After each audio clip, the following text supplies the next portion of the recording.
Welcome back to another edition of Viper Bites. Today we are going to get right into it with the top 15 running backs for the 2021 season for your fantasy football.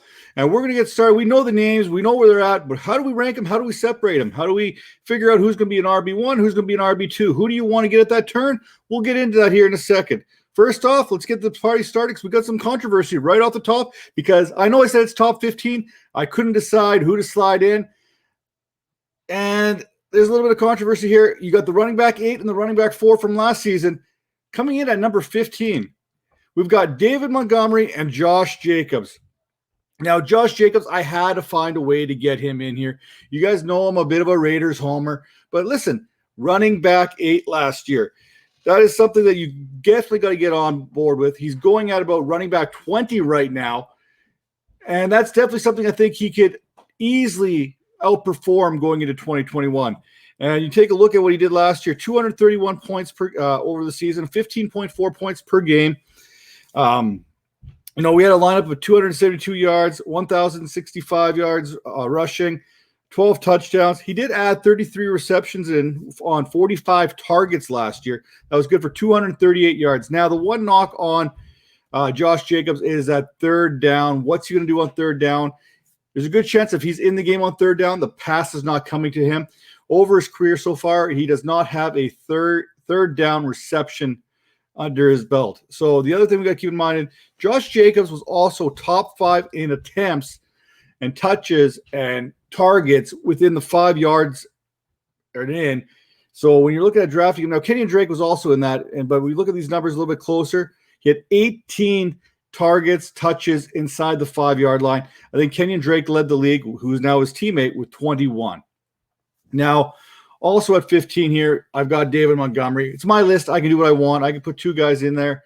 It don't matter, but I wanted to make sure everyone got a little bit of appreciation for the number 4 running back last year in David Montgomery.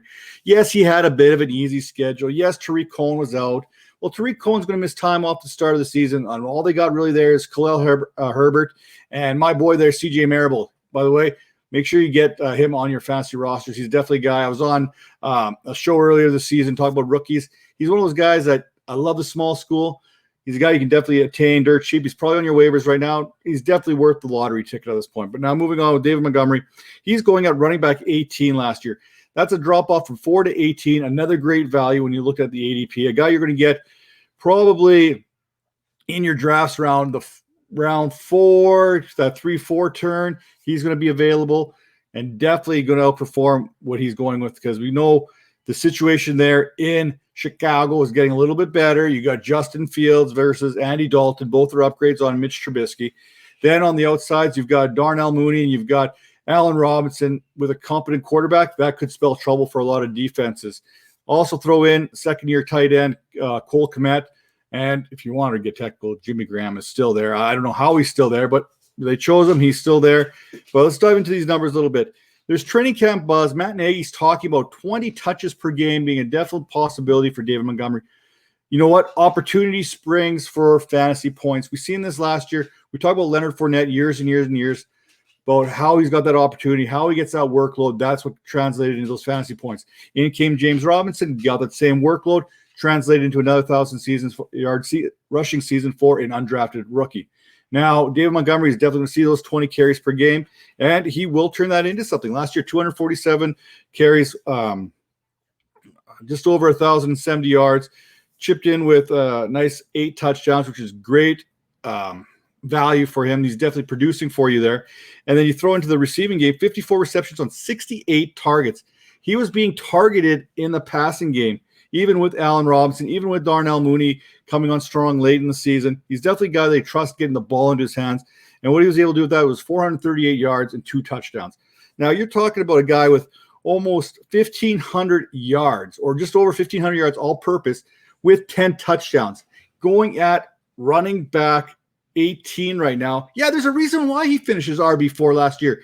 There's going to be opportunity for him going on. And then the one knock could be that Bears offensive line. Now, people that follow ratings and rankings, no PFF kind of gave them that dog grade there of 28 in the league. We'll see what this line looks like. They went out and got Tevin Jenkins in the draft. Big addition for them there and see how that makes a difference. Now, at 14, everyone's favorite fantasy football running back right now. He's done some great shows with some good members of the fantasy football, helping them produce some content. Austin Ekeler. Now, he's a guy that I want to move up higher. I want to believe in. I think he's definitely a guy that can score a lot more than what I'm giving him credit for. I think he's going currently at the RB7, so I'm down on him a little bit more than most people. In 10 games, he averaged the 12th most points last year at 16.5 points per game. He finishes RB26. Now, 10 games, putting up that kind of points, it's impressive. In 2020, he had 116 carries, 530 yards, sprinkled in some touchdowns there. Back in 2019, 132 carries, just over 550 yards, another 3 touchdowns. He's not getting that goal line work, and that's what troubles me the most. In PPR, he's definitely a machine. Definitely a guy you want to consider maybe at that turn at one between rounds 1 and round 2, going about 12, going at about 13 pick overall. Some of my colleagues and my friends they're kind of got really high on Ekeler. They're willing to go move him up to about 106 in drafts. So he's got a lot of what are you going to call that here? I'm lost for words here, which is very hard for me, but there's quite a bit of a variety in where people feel that he should rank when it comes down to it.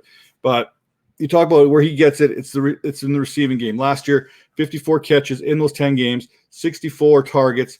He was able to manage 403 yards. But going back to 2019, he had 92 receptions on 108 targets and 993 yards. Now, you add that all up, going back to 2019, now you're looking at a guy with nearly 1,000 yards receiving, 500 yards rushing, 1,500 all-purpose yards plus. That's definitely a guy you can move up in that lineup, and you want to get him drafted. I think in PPR, he's definitely a guy you should be talking about, but I just can't get over what the coaches speak there in Los Angeles there. Joshua Kelly, Larry Roundtree. It sounds like they don't want to give him the type of fantasy production at the goal line that we would want in a running back, but you know what? I won't fault you for taking him higher. Hit me in the comments. Tell me how low I am on Austin Ekeler. Tell me I'm wrong. We'll get on this a little bit. Now, we're going to keep this party moving to one of my favorite running backs in the league. We're going to talk about Chris Carson. Yes, that Chris Carson. Yes, the most disrespected running back in the National Football League, Chris Carson. Now, all he does is produce when given an opportunity. Going back to 2018, he had 14 games, 247 carries, 1,150 yards. You're talking about some 9 touchdowns at that time. 2019, 15 games, 278, 1,230 yards, 7 touchdowns. And then you add in 2020's numbers here, and if I'm looking at this correctly, 141 carries for 681 yards and 7 touchdowns. Now, he did have a little bit of an injury there last year in 2020. He is coming off that hip kind of problem that we talked about a little bit back a little while ago.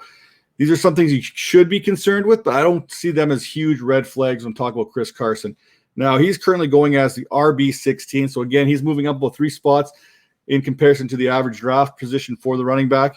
And why? It's because he's right where he should be. He was the RB13 in average points last year, averaging 15.7 points per game in those 12 games that he played in.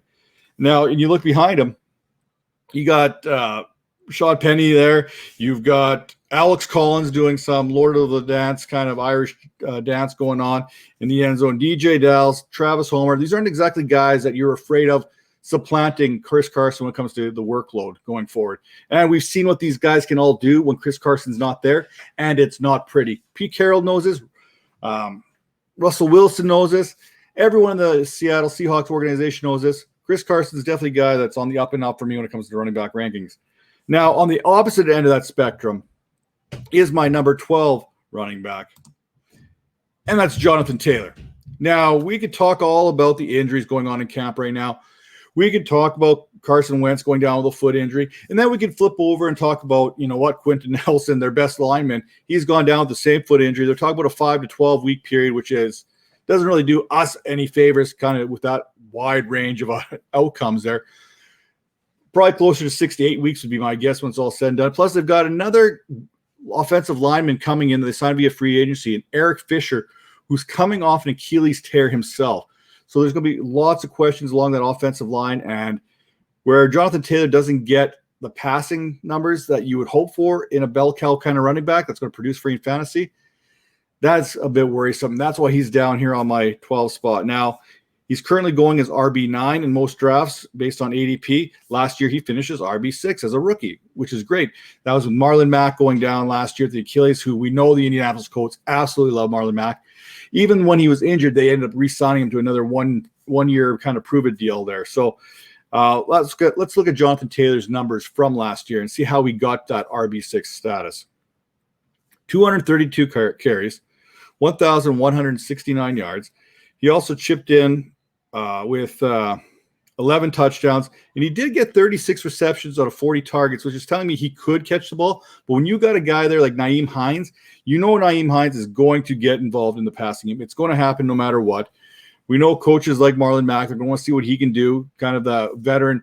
You don't lose your position due to injury. Well, yeah, you probably should, because Jonathan Taylor was that good between the tackles, and he can catch the ball when given an opportunity. But they're going to give that opportunity to Nyheim Hines, no matter how you look at it as a third down back. So a couple of the injuries with Marlon Mack coming back and Nyheim Hines, and questionable wide receivers. T.Y. Hilton, he's dealing with some soft tissue injuries going back to last year. You've got Paris Campbell, who can't seem to find the field. And who's going to be that quarterback? Are you going to look at Jacob Eason, Sam Ehlinger? Who's that quarterback coming in? They haven't gone out and got anyone yet. So for me, huge red flags around Jonathan Taylor. I'm definitely not taking him in the first round. He's definitely a guy I'm not touching. And a guy who I will go for ahead of Jonathan Taylor, along with 11 other guys, is Joe Mixon. Joe Mixon here. This is going to be the redemption tour for Joe Mixon. Or I'm going to have egg on my face and look like a fool for having him inside my top 12. Both definitely in that realm of possibilities for this position and for Joe Mixon in particular. Now, he's got Joe Burrow. He's healthy. There's lots of weapons there. We could talk about Tyler Boyd. We could talk about T. Higgins. We could talk about Jamar Chase there. They got some good offensive weapons everywhere there, except the one place that Joe Mixon needs the most help, and that's on that offensive line. Now, I've been watching camp, and I'm no scout, but I do pay attention. It doesn't look like Joe Burrow is feeling it right now, whether that's the protection of the line not quite giving him that comfort level, or that leg still not giving him that comfort level that he needs as a starting quarterback there. I just don't see it in Joe Burrow. So they could rely on that running game a little bit more. Maybe a short, quick passing game is an option there, which is going to benefit Joe Mixon going forward. But let's look at the numbers last year. He's going at RB11 right now, right where I've got him. Look, I got right there. See, number 11 right there. Yep. And you look at this. He only played in 6 games last year. He finishes RB49. He was the RB10 when it came to points per game at nice, honorable 16.6 points per game. Now, we kind of look back here, and I'm looking over some of the numbers. We got back-to-back 1,000-yard rushing seasons in 2018, 237 carries, 1,168 yards, 8 touchdowns. 2019, pretty much the same thing, 278 carries, 1,137 yards, 5 touchdowns. So I think he's definitely going to be in that ballpark. I think you're looking at a guy who's going to carry the ball 250 times, get another 40 receptions on probably 55 targets, somewhere in that ballpark. And he's going to be flirting with a 1,400 yards to 1,500 yards from scrimmage type season here. Throwing some touchdowns. Let's throw a nice number. 4 in the receiving game. Let's throw a 9 there. Let's give him 13 touchdowns for 2021. That's why he comes in at number 11. Now, sliding over. I'm not usually high on rookies, which should pretty much give away who number 10 is right now. But there he is, Najee Harris. Now, the one thing I am high on is my Alabama players. And we're looking at this, and I'm looking at currently he's going off the board at RB13, not having done anything at the pro level. And I say that at the pro level because at college, look at this. We talk about what kind of numbers he was last year. So let's go back to 2019 for Najee Harris. He wasn't quite as involved with the Alabama offense, which seems really weird to say, but 209 carries, 1,224 yards, and he still had 13 touchdowns, jumped in the receiving game with 27 receptions for another 300 yards and 7 touchdowns. That's insane. But now we go into 2020. You are talking about maybe the most dynamic running back we've seen in quite some time now. Alabama, you can go hit or miss when we talk about running backs who dominated college level, because we've seen anyone from Josh Jacobs to Trent Richardson to Kenyon Drake. We've seen all these guys come in and do what they do. But here's the thing. 2020, 251 carries, 1,466 yards. Ready for this? Here's the one here. 26 touchdowns on the ground. He has a nose for the end zone. He can jump over you. He can jump through you. He can go around you. It don't matter. He can do it all.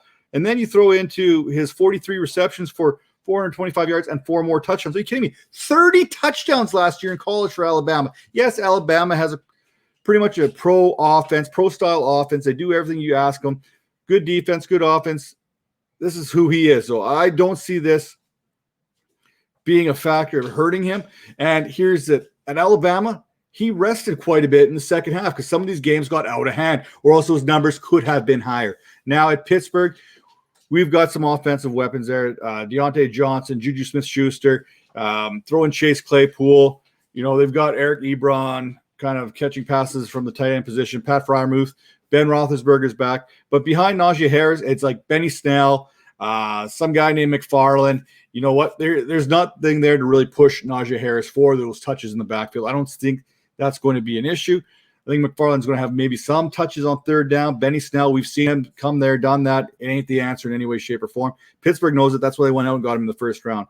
Now, we've been seeing him split out wide in camp. I think he's going to be used as effectively in the running game and the passing game, much like Le'Veon Bell was used by the Steelers, where they split him out wide and got him on those slants, got those mismatches out there, got a linebacker one-on-one. That is something that Najee Harris could absolutely take advantage of. But can that offensive line hold up? Well, you know what? It don't matter. Najee Harris can create yards after contact as well as any running back in college, and I think that translates to the National Football League as well. Now, at number 9, we're going to the nation's capital here, and we're going to talk about Antonio Gibson. Now, Antonio Gibson is one of my favorites here. He was going off the board as RB12, so I'm a little bit higher on him than what the ADP talks about. He finished as the RB13 last year, 202 points, 14.4 points per game in those 14 games. Now, by all intents and purposes, it sounds like he's going to get used more in the running game this year than last year. He only had 170 carries, but he was able to manage 795 yards with those carries, as well as 11 touchdowns. I would like to see him used more in the passing game. The 26 receptions, 44 on 44 targets, 247 yards. We've seen what he could do at Memphis there in the passing game. He was used as a wide receiver, more probably there than he was a running back, so you know he can catch the ball. You know he can be effective there. And then you add in the weapons around him there. You got Diami Brown, they just drafted. They just brought in Curtis Samuel via free agency from Carolina. Terry McLaurin, he's still there. Ryan Fitzpatrick's still there. So they've got some offensive weapons, good offensive line, good defense. This is a guy who can definitely move up in numbers here as going into 2021. Now, the one alarming factor is he only gets to play the Dallas Cowboys twice every year. I'm sorry. If he could play the Dallas Cowboys 16 times, he would be the RB1, the overall number 1 player, because he absolutely took it to the Cowboys. But you look at some of these other numbers, he only had more than 16 carries 3 times. He only topped 94 yards against the Dallas Cowboys. He did that twice. 28% of his fantasy points came against Dallas last year. So of that 202 points that we mentioned earlier, almost a third of that came against Dallas in 2 games. So that's a little bit of a flag, but I think going into 2021, you put that to rest because there's weapons around. Teams have to kind of respect the passing game. They have to respect the running game. And you got to respect Ryan Fitzpatrick because he's going to be wheeling and dealing out there. Now coming in at number 8, Saquon Barkley. Now, he is currently going off at running back 6. I'm a little bit down on him in comparison. He only played 2 games in 2020. So if you look at the numbers, we have to kind of go back more to 2019 and see if he is fully recovered from that ACL injury. Now, people are kind of looking at the camp footage.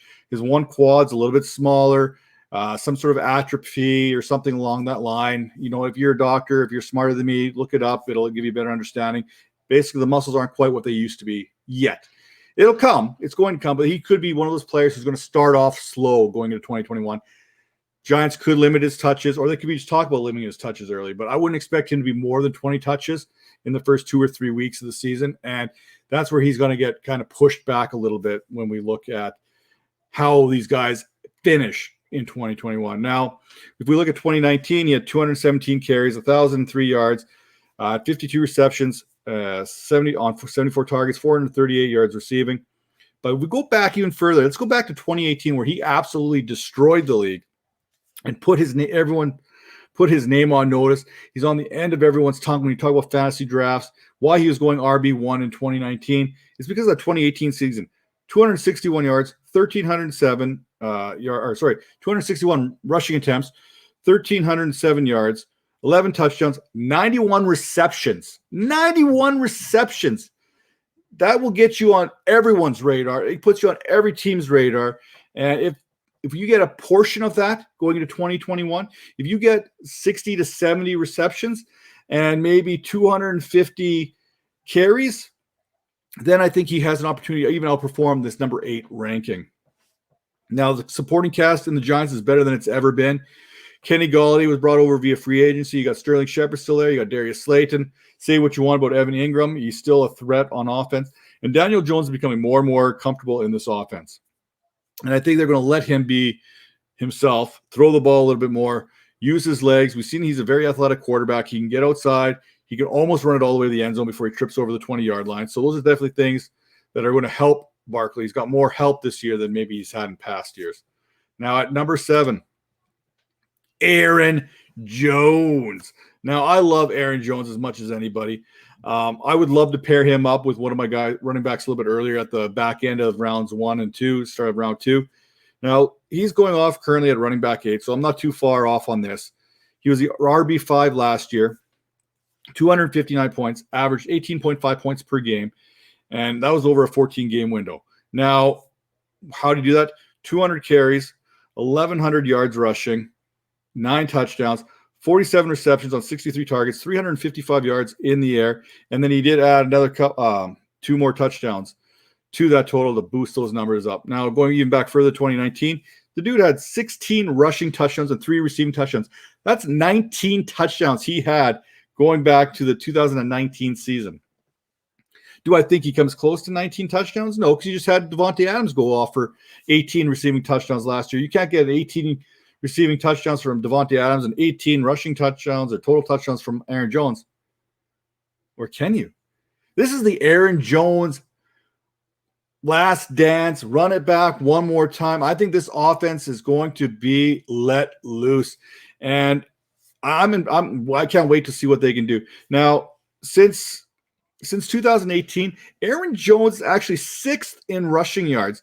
And over the past 4 seasons, his touchdown rate is 5.35%. Those are definitely good, efficient numbers, if you know what I'm saying. So I wouldn't be surprised if Aaron Jones finishes this season inside the top 3, but right now I got him at number 7.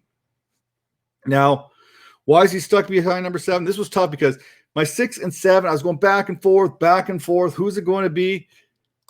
I ended up giving Ezekiel Elliott a little bit of advantage at the number 6 spot, simply because Dak is back. We talked about this with CeeDee Lamb, why CeeDee Lamb came in at my number 5 position. When Dak comes back, it opens up the entire offense.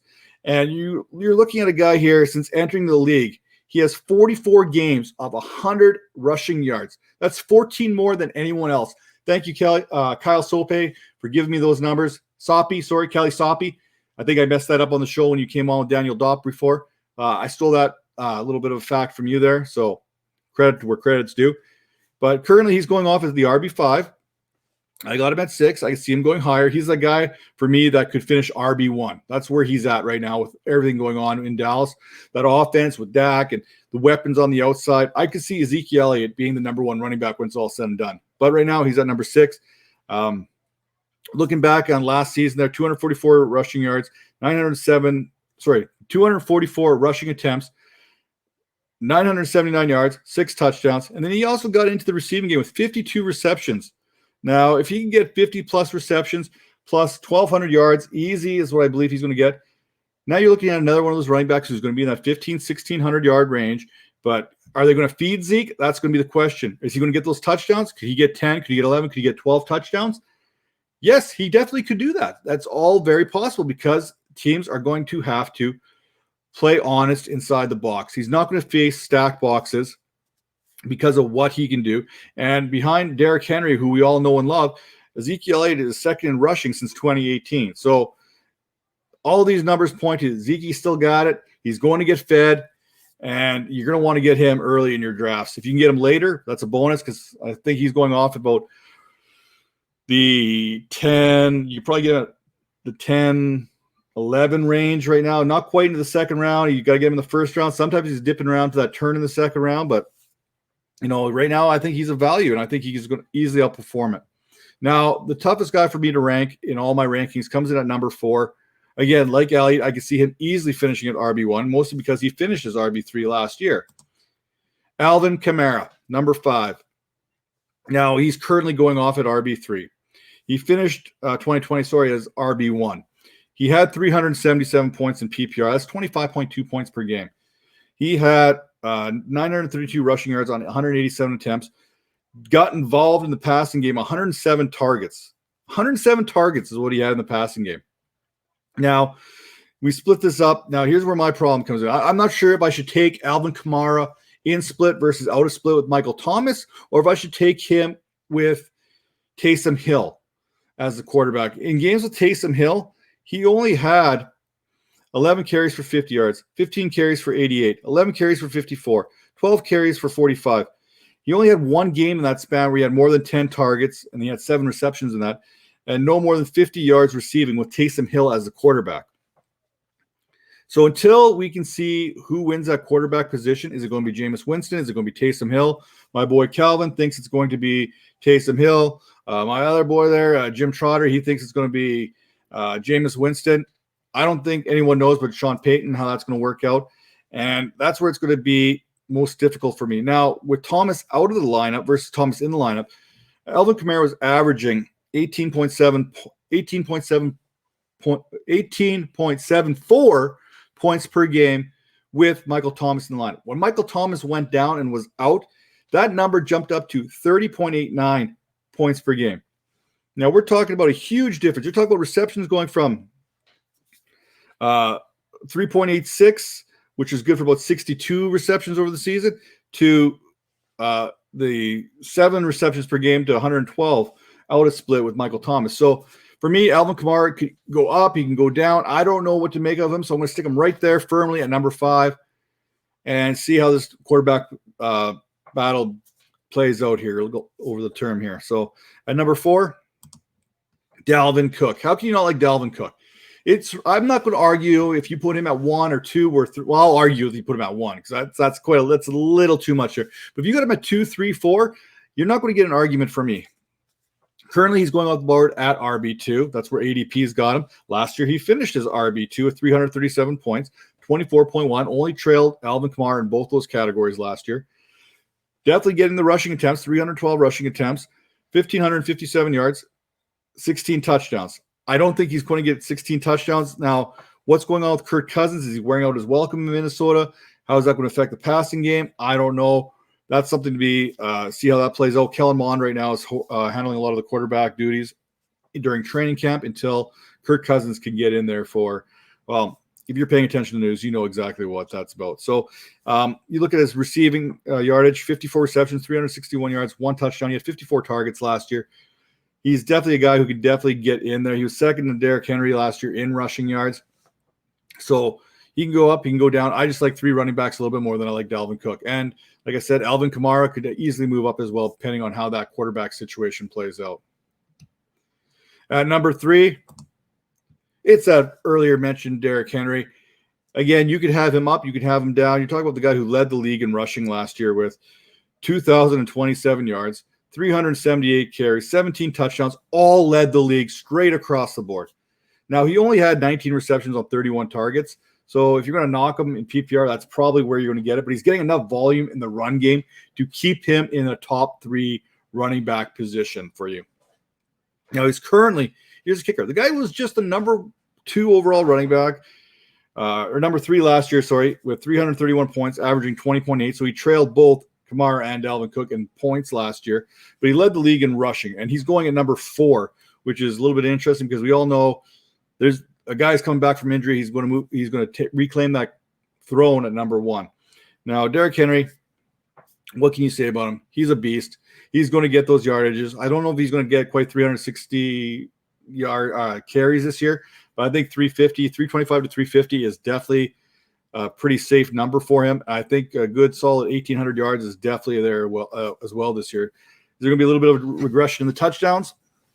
Yeah, I think so. I think Julio Jones is going to get a little bit more love than what Corey Davis got last year. I think A.J. Brown stays unaffected. I think Julio Jones gets a little bit more involved in this offense, which may take away some potential red zone touchdowns for Derrick Henry when they decide to lob the ball up to Julio Jones from the 5.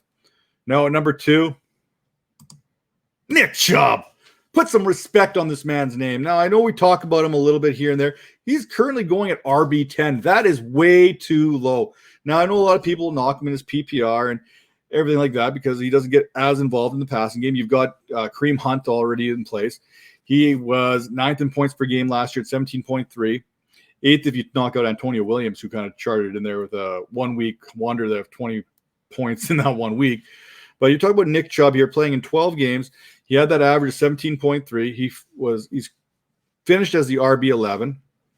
So you take, if anything were to happen to Kareem Hunt, we talked about this early in the handcuffs show, where if something were to happen to Nick Chubb, Kareem Hunt would have top 5 abilities. Well, if anything was to happen to Kareem Hunt, Nick Chubb could challenge our number 1 guy for the top spot.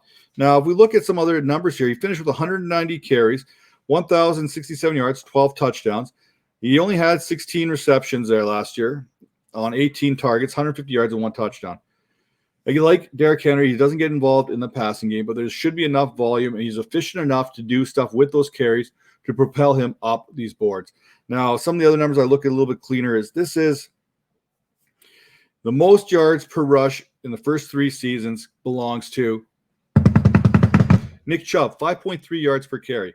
Now, we look at some other things. Yards per rush in the 4th quarter last year, minimum of 10 attempts or minimum of 30 attempts. He had 10.03 versus Henry's 6.62. So when it gets late in games, the Browns are going to want to grind these games out behind that top-ranked offensive line.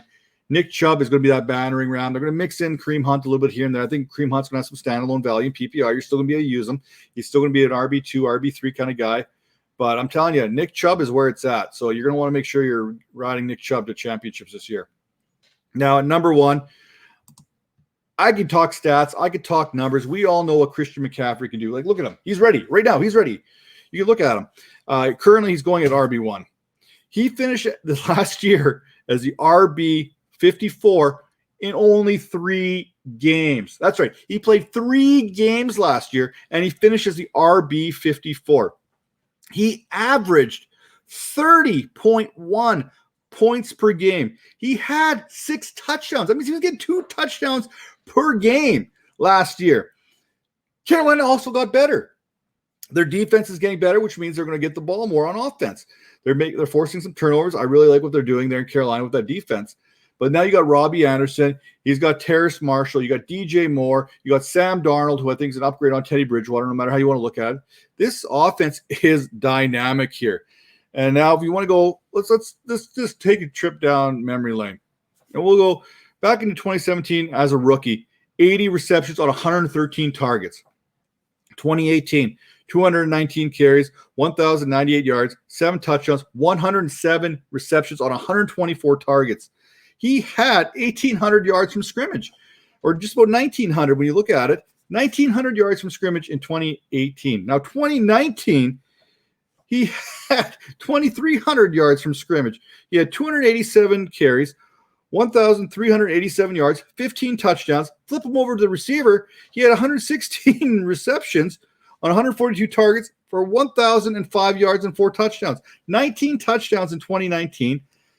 I mean, 2,300 yards plus, you're getting yourself a RB1 and you're getting yourself a top 12 wide receiver all in one package. That's why Christian McCaffrey is going off as the top running back, top offensive player, unless you're in a 2 QB league or a super flex, in which a quarterback may be going number 1, like Patrick Mahomes, maybe Josh Allen. But if you're looking for a player here, it's got to be Christian McCaffrey. It's hard to argue. Does he do the Carolina Panthers ease him in a little bit? Does he see a few less touches because we've got some more receiving weapons? Maybe, but I doubt it. That said, that's my list, top 15. You've got it. You heard it here. And you may have noticed, who am I admitting? Let me know. Hit me in the comments here. Should Clyde Edwards-Helaire be in here over any of these top 15 running backs? Let me know who you'd put in, who you'd take out. Comment below. and we'll see you on the flip side here.